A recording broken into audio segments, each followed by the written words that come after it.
Right now, neighborhoods in North St. Louis are a stark contrast from what they were 1 week ago, before the tornado struck. Now there is destruction and despair for many people, yet within the rubble, people are surviving. Gwen Hudgins is one of them. She lost everything, but her faith remains. Beyond the barren tree is the North St. Louis home of Gwen Hudgins. She lived here for 35 years.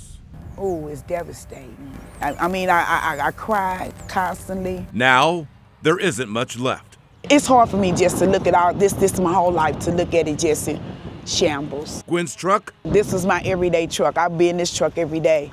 Lost as well. Totally crushed. The tree fell on this. It's gone. This is it.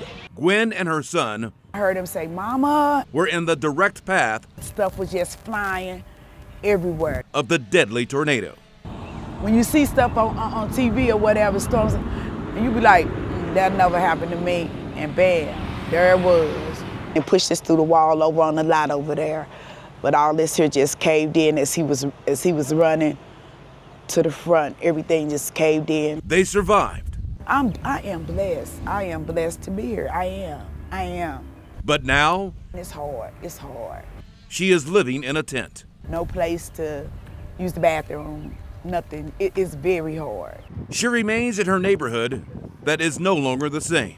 It was a close-knit community. But while she doesn't know what tomorrow brings, I'm just sitting and just waiting, just sitting and waiting, thinking, hoping, praying. That's it. One word gives her strength. I believe I'm gonna come back from this. And that word is hope. That's what I got. That's what I'm holding on to, hope. So it means a lot to me.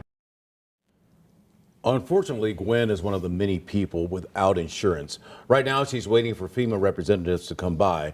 But she did tell me that people have stopped by to bring her food, water, and other necessities. And there is a porta potty down the street from where she is. She's on the corner of Newstead and Labadee. Okay. And people have stopped by, and she doesn't want to leave because that's what she knows. She's been there for 35 years. She raised her son there.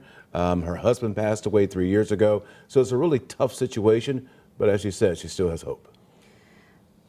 I mean, it's just so devastating to see her story, and if she has hope, that's wonderful. We have hope for her as well, but it is so heartbreaking to see this in our community. Yeah. And from a damage standpoint, that's where we had the EF3 damage, right? Yes. So you look at some of that as the storm started, where EF1, EF0, that's the EF. That was the core of the 150 plus mile an hour winds. That's why it looks like that. It's just amazing to see where she lived, because right now it's simply a hole in the ground with all the rubble that has collapsed down into what used to be the basement. Oh my gosh. Wow. And they say you can't control those type of things, but you can control your mindset. And she is a hero with that, with what she's talking about. It's really cool. Yeah.